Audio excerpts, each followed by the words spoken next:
The first night it happened, the veteran did not even plan to stop.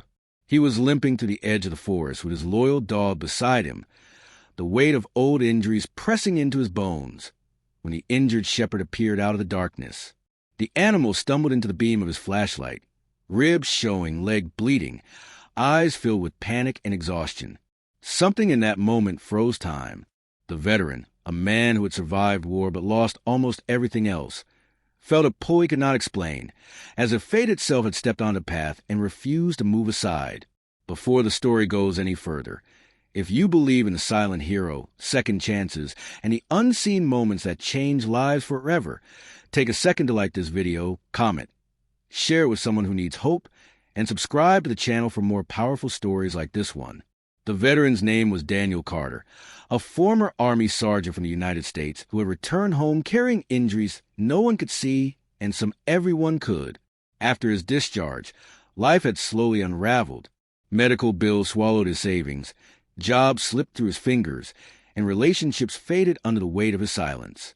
The only constant left in his life was his dog, a mixed-breed rescue named Max, who had stayed by his side through cold nights, cheap motels, and endless miles of walking with nowhere particular to go. That evening, Daniel had been cutting through the woods to shorten the route to a small town when the injured shepherd appeared, trembling and clearly desperate for help. Daniel tried to ignore it at first. He had nothing to give, no supplies, no strength left to carry another burden. But Max refused to move, standing protectively between Daniel and the wounded animal. The shepherd turned and limped deeper into the woods, stopping every few steps to look back, as if asking them to follow. Against his better judgment, Daniel did. Each step took them farther from the road, farther from anything familiar, until the trees opened to reveal something completely unexpected.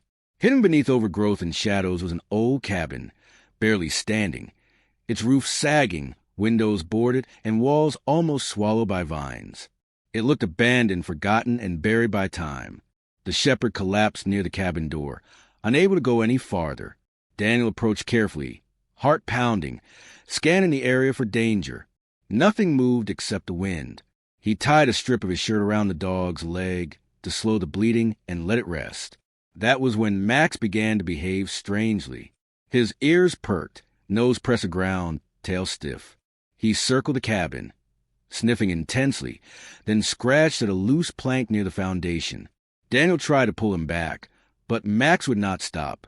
Something was there, something important, and Max knew it. Inside the cabin, the air was thick with dust and decay. Broken furniture lay scattered, old tools rusted into floorboards, and piles of junk filled every corner. It looked like a place no one had touched in decades. Daniel felt an uneasy chill, the kind that crawls up the spine, but Max rushed past him, barking sharply, then stopped at the far end of the room. Beneath a collapsed shelf, Max scratched again, harder this time.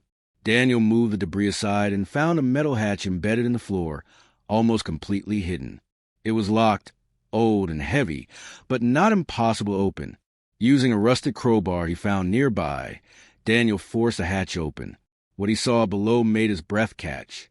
A narrow staircase led down into darkness. The air that rose from it was cold and stale, carrying the scent of earth and old paper.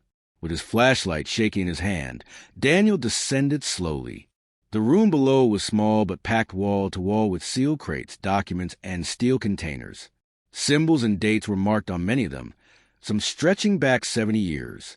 This was not junk. This was something deliberately hidden. As Daniel examined the crates, his military instincts kicked in. He recognized certain markings, old government codes, wartime storage labels. One container lay open, revealing stacks of gold bars wrapped in oil-stained cloth. Another held rare bonds and documents, names he vaguely recognized from history books. The deeper he looked, the more impossible it seemed. This was not just a stash. It was a fortune, one that would later be valued at nearly $200 million. Daniel staggered back, overwhelmed, heart racing. He had stumbled into something that could change his life forever or destroy it just as easily. Above ground, the injured shepherd whimpered softly. Daniel realized the dog had not led him here by accident. Someone long ago had hidden this place carefully, But life has a way of unraveling secrets when the time is right. Daniel tended to the shepherd as best he could, sharing what little food and water he had. By morning, he knew he could not keep this to himself. His conscience, shaped by years of service, would not allow it. He contacted local authorities, explaining what he had found. When the police arrived, they were skeptical at first, until they saw the hatch, the crates, and the overwhelming evidence below. The discovery sent shockwaves through the small county. Historians, federal agents, and investigators flooded the area. Records eventually revealed that the cabin had once belonged to a reclusive government contractor during the post-war era, a man who had quietly hidden assets meant to be seized but never were. The money had been buried and forgotten, waiting for decades beneath the forest floor. Because Daniel had reported it legally and followed proper channels, he was recognized as a finder under state and federal law. A significant portion of the recovered fortune was legally awarded to him. But the story does not end with money. The injured shepherd, it turned out, had escaped from an illegal breeding operation miles away. With proper care, the dog recovered, and Daniel refused to let it go. He adopted the shepherd, naming him Shadow, a reminder how close they had come to being lost in the dark. Max and Shadow became inseparable, and Daniel, for the first time in years, felt something inside him begin to heal. With his share of the money, Daniel paid off medical debts, secured proper treatment, and bought a modest home near the edge of town. He did not live in luxury.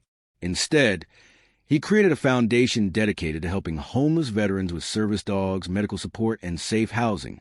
The cabin was preserved as a historical site, a quiet monument to the secrets time tries to bury and the unexpected ways they resurface.